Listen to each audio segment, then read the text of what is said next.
नमस्कार दोस्तों, आपको नवरात्रि की ढेर सारी शुभकामनाएँ। आज का वीडियो है माँ दुर्गा के बीज मंत्र का जाप कैसे करें। आज हम आपको बहुत सरल विधि से बताएंगे इस मंत्र का जाप कैसे करना है, क्या है नियम और जाप करने की विधि। दुर्गा देवी की साधना यदि कोई व्यक्ति श्रद्धा भाव से शुरू करता है तो यहाँ माँ दुर्गा उस व्यक्ति को तीनों लोकों का सुख प्रदान करती हैं। वहीं मोक्ष की प्राप्ति भी सहज हो जाती है। किसी व्यक्ति के ऊपर किसी भी ग्रह की बुरी दशा चल रही हो या कितना भी बुरा समय चल रहा हो, यदि माँ दुर्गा की शरण में आप चले जाते हैं तो आपके सारे कष्ट माँ दुर्गा नष्ट कर देती हैं। हम आपको बताते माँ दुर्गा की बीज मंत्र साधना की बहुत सरल विधि बताएंगे आज। यदि आप उस विधि और नियमों के अनुसार साधना करते हैं तो आपके ऊपर माँ दुर्गा की निश्चित ही कृपा दृष्टि बरसेगी।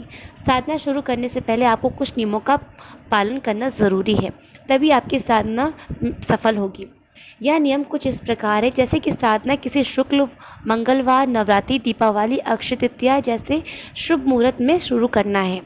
साधना 11, 21, 31 अथवा 41 दिन तक कर सकते हैं, मगर दिनों तक स्थान, समय और जप संख्या एक ही होनी चाहिए। जितने दिन आप कर रहे हैं, जितने का संकल्प लिया है, एक ही होनी चाहिए, समय एक होना चाहिए और स्थान एक होना चाहिए। और साधना के दिनों में ब्रह्मचर्य का पूर्ण रूप से पालन करना है। साधना रुद्राक्ष की माला से करें और आसन आपका लाल रंग का होना चाहिए। मंत्र जाप मंत्र को शुद्ध और एकार्चित करके रखना है। साधना पूर्व या उत्तर दिशा की तरफ मुख करके करनी है आपको।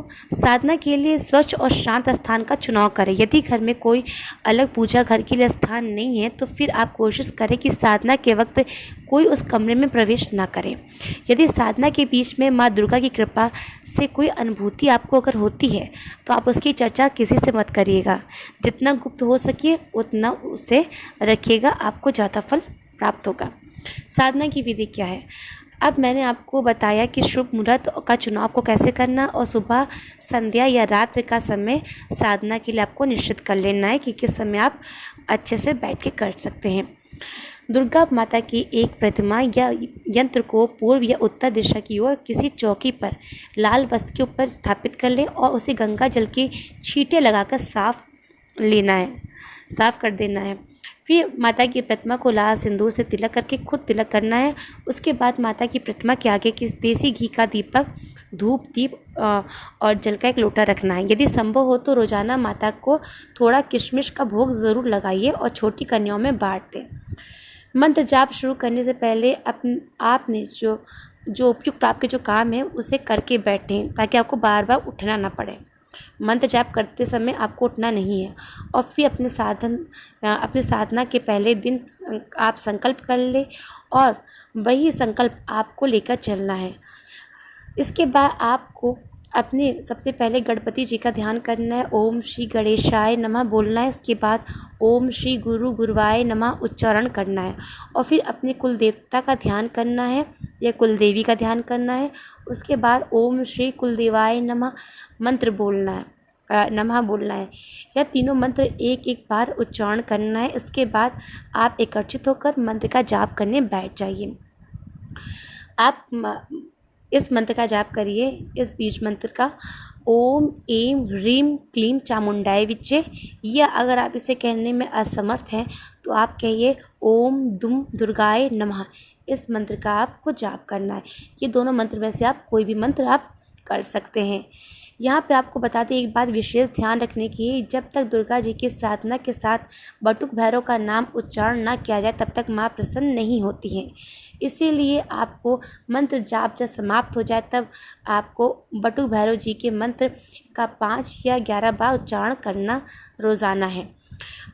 आपको ओम बम बटुक भैरवाय नमः इस मंत्र का जाप करना है। अपने साधना के शुरुआत में जितनी माला का जाप संकल्प लेना है, रोजाना उतनी माला आपको जाप करनी है। साधना के संपूर्ण होने के बाद आप साधना स्थान, समय और जाप संख्या में बदलाव नहीं कर सकते हैं। 11 या 21 दिन की साधना के संपूर्ण होने के बाद भी मंत्र का जाप रोजाना करते रहना चाहिए। इस साधना से आपका मंत्र जागृत होगा, मगर मंत्र सिद्धि आपको निरंतर जाप करते रहने से ही मिलेगी। इसीलिए इस मंत्र जाप को अपनी ज़िंदगी का आप एक हिस्सा बना लीजिए कि आपको इस मंत्र को करना है। फिर आप देखना दुर्गा देवी की अपने आप ही आप पे ऐसी कृपा दृष्टि होगी कि आपके सभी कार्य सिद्ध होने लगेंगे, आपके कष्ट माता हर लेंगी। मैं आपके प्रत्येक साधना में बताती हूँ मैं अपने इस वीडियो में कि आप कोई भी मंत्र या साधना करते हैं तो कोशिश करिए कि जब आप साधना के बीच में आप हवन ज़रूर करिए। हमारे शास्त्रों में भी बताया गया है कि किसी भी मंत्र या साधना में उसका 10वां हिस्सा हवन में अनिवार्य होता है। भाव जैसे कि आपने साधना काल में कुल आपने 10,000 मंत्र का जाप किया है तो आपको उसका 10वां हिस्सा मतलब कि 1000 आहुति देकर आपको हवन करना चाहिए। यदि आप सरल विधि से हवन करते हैं तो भी कोई दिक्कत नहीं है। आपको जैसे हवन आता है उससे आप हवन करके देवी भगवती की आप उपासना करिए, आप पर भगवती की कृपा ज़रूर बनी रहेगी। अगर आपको ये वीडियो थोड़ा सा भी अच्छा लगा हो ना तो प्लीज़ लाइक करिएगा, शेयर करिएगा और सब्सक्राइब करना ना भूलिएगा। जय माता दी, जय आदिशक्ति।